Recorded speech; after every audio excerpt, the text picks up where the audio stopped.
આશીર્વાદ લઈને નીકળેલા ચેતરભાઈ વસાવાને જેલમાં નાખવાની કોશિશ કરે છે મિત્રો, એને જડબા તોડ જવાબ આપવાનો છે આપણે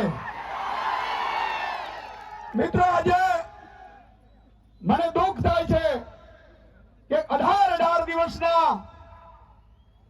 બાળકને જે ધરતી ઉપર જન્મ લીધો એની ભૂલ શું છે, એનો ગુનો શું છે, એને 18 દિવસમાં શું ગુનો કરી લીધો કે આ પાપી ભાજપે એ આપણા 18 દિવસના એ આદિવાસી સંતાનને જેલમાં પૂર્યા છે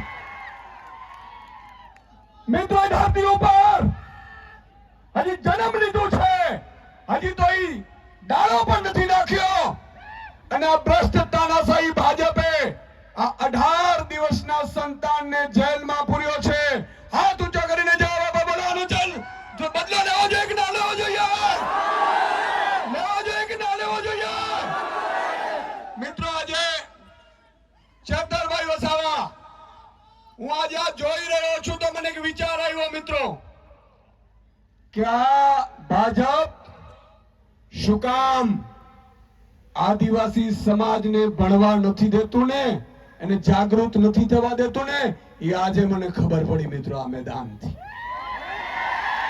આજે જ્યાં દૂર દૂર સુધી જોઉં છું મિત્રો, મને આજે અહેસાસ થયો કે જો એક ચેતર વસાવા જો ભણી ગણી હોશિયાર થઈ ધારાસભ્ય બની અને જો ભાજપની ઊંઘ હરામ કરી દેતા હોય તો આ લાખ આદિવાસી યુવાનો ભણેલા હોત તો આ ભાજપને મૂળિયા હોતા ઉખાડી નાખે એટલી તાકાત ધરાવે છે.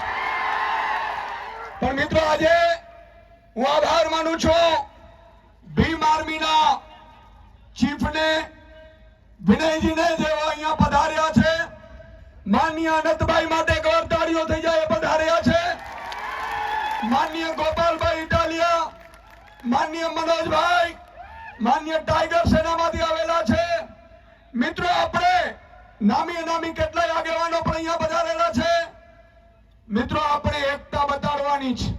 તમે વિચાર કરો, હમણાં અમે ગાડીમાં આવતા હતા ત્યારે ગોપાલભાઈ ને મનોજભાઈએ કીધું કે સુદાનભાઈ હજી તો યુવાનો પીઠા ગ્રાઉન્ડમાં ભેગા થયા અને બાળકને જામીન આપવા ભાજપે નામવું પડ્યું છે. તમે કલ્પના કરો આપણી એકતાની તાકાત. હું ગઈકાલે વર્ષાબેનને મળ્યો હતો, અમે ઘરે બેઠા હતા. વર્ષાબેનને કીધું, વર્ષાબેન મોડા તો નથી પડ્યા કારણ કે તમારા ઉપર આખું આજે વજન આવી પડ્યું છે. ચેતરભાઈને જેલમાં નાખ્યા, એમના પરિવારને જેલમાં નાખ્યા.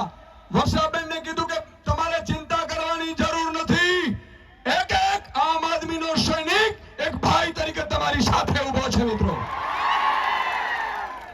મિત્રો આજે બેનને ઢીલા નથી પડવા દેવાના અને તમારું આ સમર્થન બતાવે છે કે આજે આ 18 દિવસનું બાળક ભલે આજે જેલમાંથી બહાર આવી જશે પણ મને ખાતરી છે કે આ ધરતી ઉપર બીજો ચેતર વસાવા પેદા થઈ ચૂક્યો છે.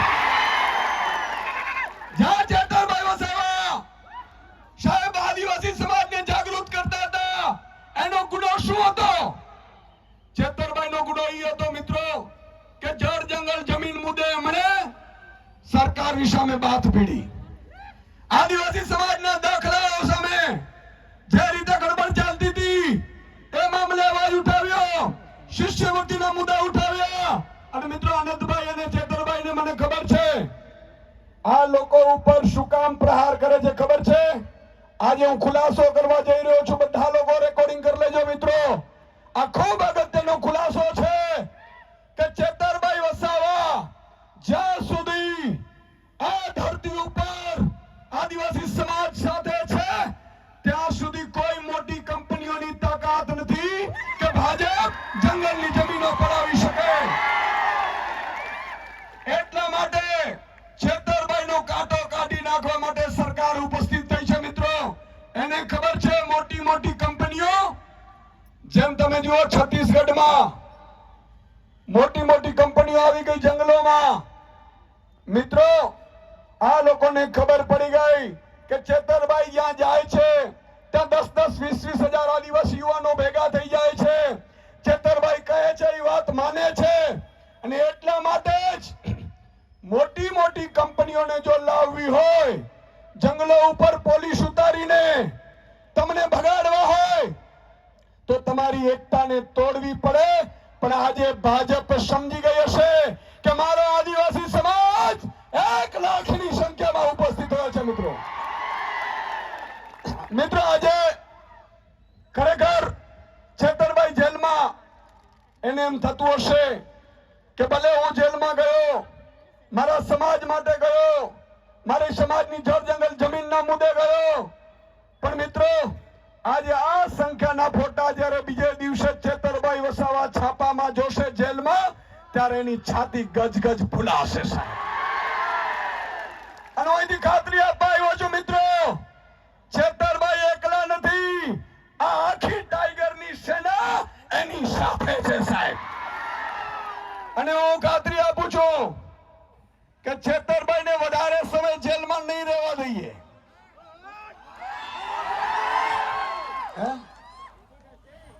ચેતરભાઈને વધારે સમય જેલમાં નહીં રહેવા દઈએ.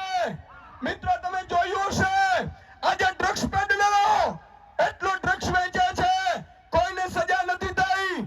બળાત્કારીઓ, હત્યાઓ. મને કાલે જ કેટલા આગેવાનો કહેતા હતા, મને કે સાહેબ ભાજપના એક નેતા તો વનકર્મીને બેઠે બેઠે મારેલ છે, છતાં એના ઉપર સજા નથી થઈ. વાત સાચી છે મિત્રો? કારણ કે ચેતર વસાવા તમારો અવાજ બને છે, તમારી સાથે ઉભો રહે છે, એટલા માટે એને દબાવવામાં આવે છે. બોલો, એમની સાથે છો તમે? એમની સાથે છો? તો આટલે હું ખાતરી આપું છું કે છેક સુધી સુદાનભાઈ ગઢવી હોય, ગોપાલ ઇટાલી હોય, યુવરાજસિંહ હોય, મનોજ સોરઠિયા હોય કે આ ટીમ હોય, છેલ્લા શ્વાસ સુધી અમે તમારી સાથે છીએ સાહેબ. અને વધારે સમય જેલમાં નહીં રહેવા દઈએ. આજે આમ આદમી પાર્ટીની 8 લોકોની મોટી વકીલોની ટીમો સુપ્રીમ કોર્ટ, હાઈકોર્ટ તમામ સ્થળે ગોઠવાઈ ગઈ છે, પણ તમારે એકતા રાખવાની છે. મેં કાલે સાંભળ્યું આદિવાસી સમાજમાં ભાગલા પાડવા માટે કેટલાક ભાજપના નેતાઓએ ષડયંત્ર રચ્યું છે, બરોબર કે નહીં?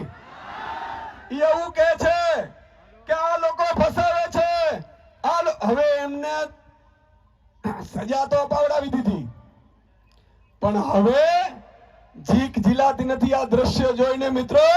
અને એટલા માટે આજે આદિવાસી સમાજ એકતા બતાવી છે. છેલ્લે એક નારો બોલાવીશું જોરદાર, એ આપણા એકતાનો સંદેશ હશે. ન ગુજરાત પરંતુ દિલ્હી સુધી જવું છે.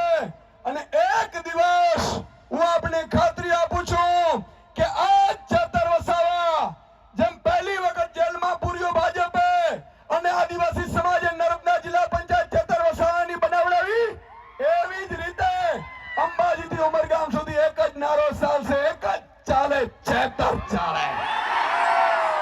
બોલો ભારત માતા કી જય, આદિવાસી જય જોહાર.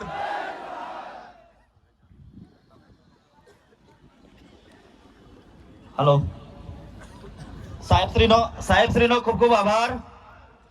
હવે આપણી વચ્ચે વિદ્યાર્થી નેતા યુવરાજસિંહ પણ પધાર્યા છે, એમના માટે પણ જોરદાર તાળીઓ થઈ જાય. આપણી વચ્ચે બ્રિજરાજ સોલંકી વીર